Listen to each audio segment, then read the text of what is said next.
Сәлем достар, бүгін өте оңай әрі қолжетімді заттардан пешсіз, сливкисіз және миксерсіз торт дайындайтын боламыз. Видеоны соңына дейін қарап, менің каналыма тіркелуді ұмытпаңыздар. Бізге осы ғана заттар керек болады. Барлығын описание бөліміне жазып кететін боламын. Ең алдыменен осылай 2 жұмыртқамызбенен қантымызды жақсылап араластырып аламыз. Біздің ыдысымыз қазір газге қоямыз, сондықтан осындай сырлы ыдыс болғаны жақсы.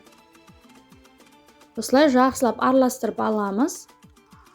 Содан соң балымызды және де сары майымызды саламыз.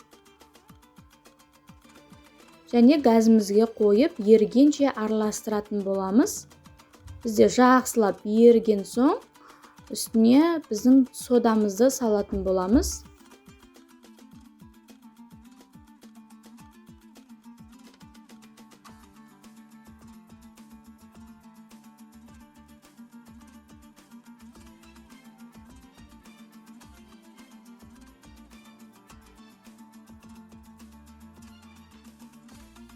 Содан соң біз какаомызды салып, жақсылап араластырып, отымызды сөндіретін боламыз.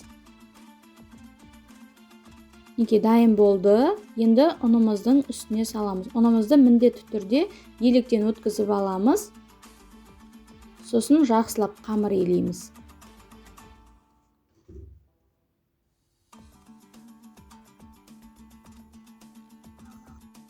Неке қамырымыз илеп алдық. Енді осылай салафанға салып, холодильникке бір 20-30 минутқа қойып қоямыз.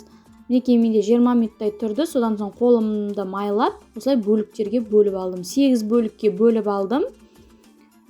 Табамды қыздырып қойдым. Содан соң осылай ұнның көмегіменен қамырымызды жайып алатын боламыз. Менде диаметрі 22 см болды. Сіздер тарелканың көмегімен, қақпақтың көмегімен өздеріңіздің табаңызға ыңғайластырып кесіп алсаңыздар болады.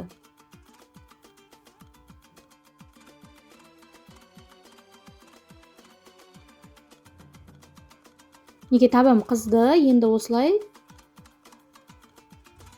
қамырымызды салып, бетін жауып қоямыз. Аудармаймыз, қақпағын қайтадан сүртіп, қайтадан осылай 5 минутқа қоямыз. Енді кремімізді дайындап аламыз. Кремімізге менде қаймақпенен сгущенка, өздеріңіздің қалаған креміңізді пайдалансаңыздар болады. Осы кремнің де дәмі өте дәмді шығады.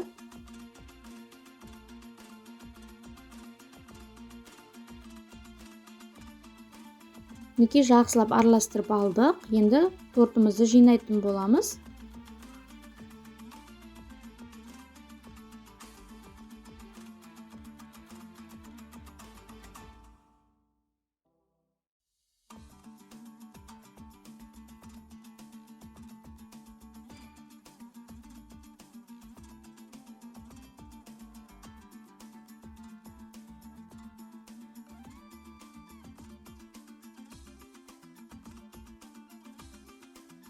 Неке осылай барлығын жинайтын боламыз. Бұл жерде кальцо маңызды емес, өздеріңіздің кальцо жоқ болса да жинай берсеңіздер болады.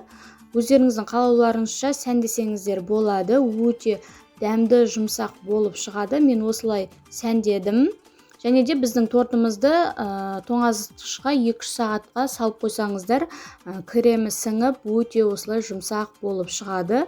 Сіздер де жасап көріңіздер және үй іштеріңізді қуантыңыздар. Видеоны толық қарағандарыңызға рахмет. Сіздермен бірге болған аспаз келін және менің YouTube каналыма тіркелуді ұмытпаңыздар. Әлі де көп қолжетімді рецепттермен бөлісетін боламын. Қараңыздар, міне өте жұмсақ болып шығады. Кәдімгідей аузыңызда еритін болады. Сіздер де жасап көріңіздер.